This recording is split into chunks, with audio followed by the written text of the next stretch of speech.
Com mais 2 anos de mandato, os prefeitos já estão de olho na agenda de 2023, quando assumem os novos deputados federais e senadores, os novos governadores e o presidente da República. A demanda das prefeituras é grande e passa por limites na transferência de responsabilidades da União, na contenção de aumento de despesas na área de pessoal, recursos para aterros sanitários e melhor funcionamento dos consórcios de saúde. Entre os prefeitos do Ceará, cresce a expectativa sobre a agenda a ser criada pelo governador eleito Eumano de Freitas, que já sinalizou que, independente do resultado das eleições, irá conversar com todos os gestores municipais. O assunto ganha destaque aqui no Jornal Alerta Geral, com a participação do presidente da Associação dos Prefeitos e Municípios do Ceará, a APRESSE, Júnior Castro, que conversa com os jornalistas Luzenor de Oliveira e Beto Almeida. Jornalista Luzenor de Oliveira, bom dia. Bom dia, Marcos Furlan, bom dia a você, ouvinte internauta, seja bem-vindo, presidente da APRESSE, Júnior Castro. Como o senhor recebeu essa sinalização do governador eleito Eumano de Freitas, que quer conversar com todos os prefeitos, independente de sigla partidária, independente, como ele mesmo fez questão de frisar, dos resultados das eleições? Bom dia. Bom dia, Luzenor, bom dia, Beto, bom dia a todos, do programa Alerta Geral. Recebemos essa notícia com muito otimismo. Eu que tive a oportunidade de estar em alguns momentos com o Eumano durante a campanha, eu sempre vi da parte dele esse desejo de sentar com os prefeitos, que nós pudéssemos levar até ele as nossas demandas prioritárias. E agora, depois de eleito, ele fazer essa sinalização demonstra que realmente ele vai cumprir com o que ele se comprometeu durante a campanha.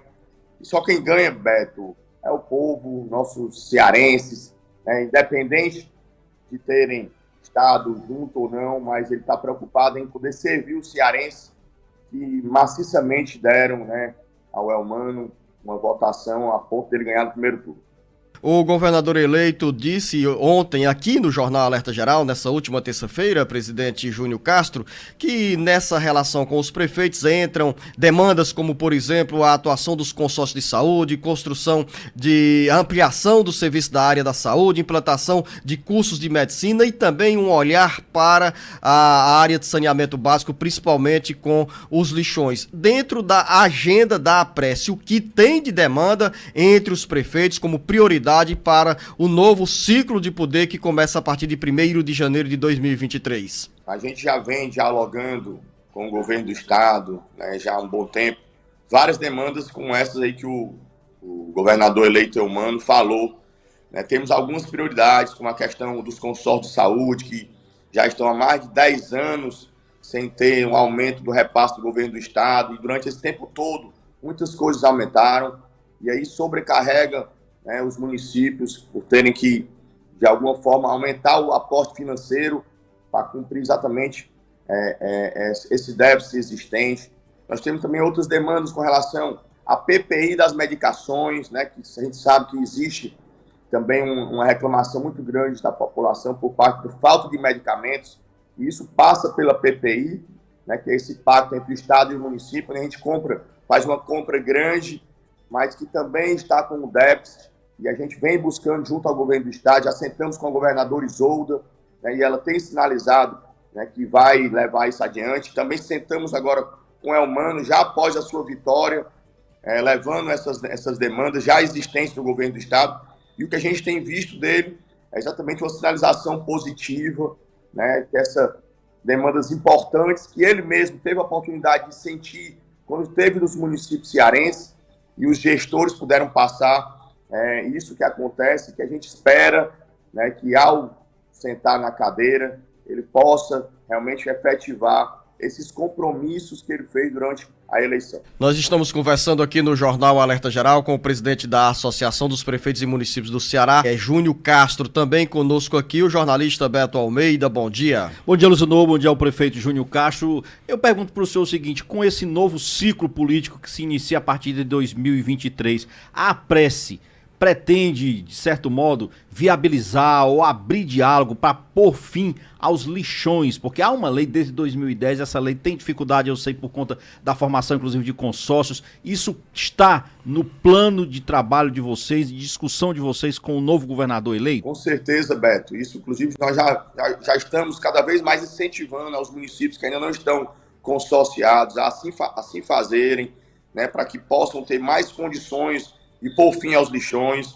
Né? Estamos em vários municípios já construídos as suas estações municipais, né, onde a gente vai poder estar lá levando o material reciclado, inclusive vai gerar emprego e renda. E assim, é uma preocupação do governador Elmano, inclusive está lá no seu plano de governo, essa questão dos lixões, que a gente possa estar mitigando esse problema, se não acabando, né? Até porque existe uma lei que já nos obriga a acabar definitivamente com os lixões.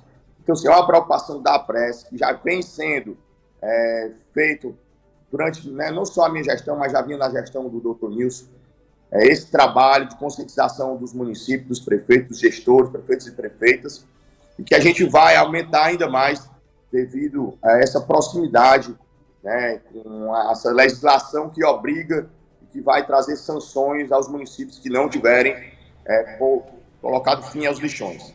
Prefeito Júnior, uma coisa que eu observo também, por exemplo, hoje nós temos algumas rodovias federais que cortam o nosso estado e que são fontes importantes, inclusive para o tráfego de mercadorias, de serviços. O senhor é prefeito de um município, Chorozinho, por exemplo, cortado pela uma importante rodovia, como é o caso da BR-116. Eu sei que as rodovias federais, elas são de responsabilidade do governo federal, mas o seu município, municípios como Pacajus e outros que necessitam desse tráfego importante nessa rodovia, sofrem hoje com o abandono dessa rodovia. De que forma vocês pretendem, por exemplo, já que o governo é petista, há uma possibilidade aí, inclusive, do próximo presidente ser do PT, de haver essa integração, de haver uma luta para que haja melhoria não só dessa rodovia, por exemplo, como até a duplicação de parte do seu trecho. Isso entra no radar de vocês? Com certeza, Beto, é uma demanda já antiga, né? Diversas vezes nós já estivemos no DENIT, exatamente para poder fazer com que as nossas estradas elas tenham uma melhor condição de trafegabilidade. A gente sabe que boa parte das estradas federais ela não tem a condição satisfatória e a gente sempre tem levado ao conhecimento, né, dos representantes do governo federal aqui no Ceará, no caso do DENIT, isso que acontece, né, em relação à BR-116. A gente sabe que existe um projeto já antigo de duplicação ali de Pacajus até Boqueirão do Cesário, mas que devido ao alto custo ainda não pôde ser efetivado. Mas estamos cobrando, não só enquanto prefeito de Chorozinho, mas também enquanto presidente da Prece, que o governo federal possa dar uma atenção maior às nossas BRs. A gente sabe que isso acontece muito aqui no Ceará. É incrível quando a gente viaja para outros estados, né? A gente vê, quando sai do Ceará, as BRs elas estão em boa condição, e quando a gente volta para o Ceará, ela realmente tem uma condição não muito boa. Mas a gente espera, Beto, que o próximo presidente, que seja ele, presidente Lula, que a gente tenha uma proximidade partidária, ou o próprio presidente Bolsonaro, onde ele vai ter a oportunidade também, já está, né, com a casa arrumada, que ele venha a priorizar essa situação que tem trazido tantos transtornos, não só para a gente que mora no interior, que precisa das BRs, mas também para aqueles que levam as cargas, para os caminhoneiros, aqueles que levam tão importante recurso e que tem prejuízos por conta das situações das BRs do nosso estado. Presidente Júnior Castro, a partir de 1º de fevereiro de 2023, vamos ter aí novos deputados federais em todo o Brasil, novos senadores. Aqui, em termos de Ceará, o que é que os prefeitos, o que é que o senhor traduz em termos de expectativas dos moradores, dos municípios do Ceará em relação à atuação da nova bancada federal? O que é que os prefeitos esperam, por exemplo, da atuação do senador Camilo Santana, que chega a Brasília com a maior votação em termos percentuais em relação a todos os demais senadores eleitos no Brasil?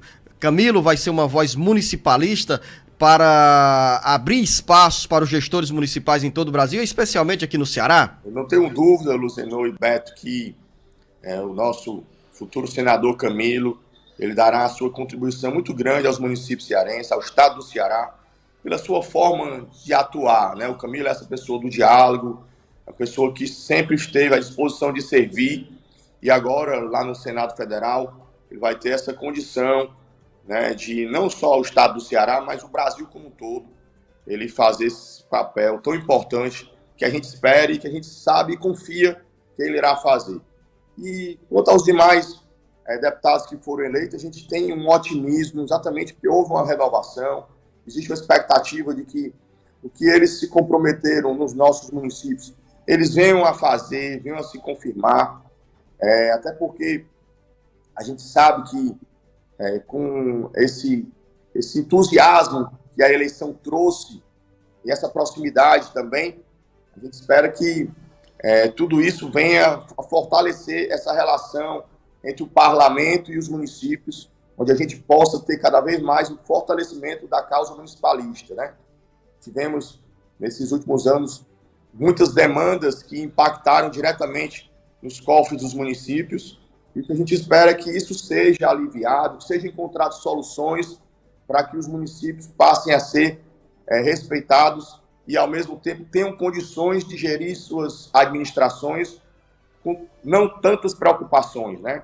Toda hora eu fico brincando que nós temos vários casos de prefeitos que são malabaristas de verdadeiras bombas, todo tempo segurando uma bomba para não cair, para chegar, para segurar outra, porque são muitas dificuldades, principalmente financeiras, né? E a gente sabe que isso tudo passa pelo Parlamento Federal. O senhor falou aí que os prefeitos são verdadeiros malabaristas, falou em bombas financeiras, e eu lembrei exatamente dessa bomba financeira que é ainda a questão do pagamento de salários dos enfermeiros e dos profissionais de enfermagem. É um assunto que está atual, mas que também perpassa para o próximo futuro governador e também para o próximo governo federal.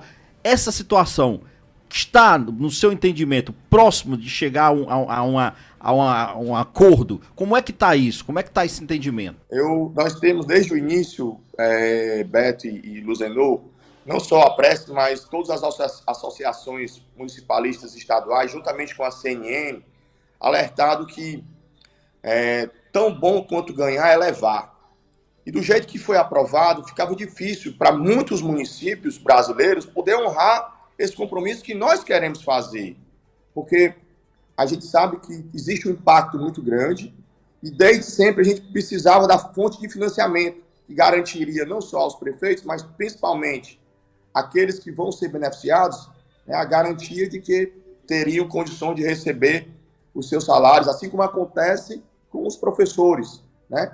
Com o piso do magistério, onde existe o Fundeb, que garante um recurso, onde a gente tem condição de custear o salário dos nossos professores. E é isso que a gente vem lutando. Esperamos que agora que tudo passou, essa euforia da eleição, onde existe muita promessa, né, as pessoas possam sentar de cabeça fria, com a consciência, né, de poder fazer o que tem de melhor para essa categoria tão importante, e que a gente possa encontrar essa solução, essa fonte de financiamento que venha garantir essa tranquilidade para nós, gestores, e também para todos aqueles que fazem a internet. Vamos acompanhar aqui de perto no Jornal Alerta Geral, o presidente Júnior Castro, essa agenda da Associação dos Prefeitos do Ceará com a bancada do Ceará em Brasília e também os desdobramentos dessas discussões que passam pelo Congresso Nacional, como, por exemplo, nesse momento, a definição sobre os caminhos a serem encontrados para a solução que garanta o pagamento do piso salarial aos profissionais da enfermagem. Quero agradecer a sua presença aqui no Jornal Alerta Geral, desejar um bom dia e um bom trabalho. Obrigado, Luzenor, obrigado, Beto. Estamos à disposição, né, que venham mais conquistas para o nosso estado. Jornalista Beto Almeida, desdobramento da entrevista do governador eleito Eumano de Freitas, agora com o presidente da Prestes, Júnior Castro, manifestando aí otimismo quanto a esse diálogo que o novo governador quer manter com os prefeitos.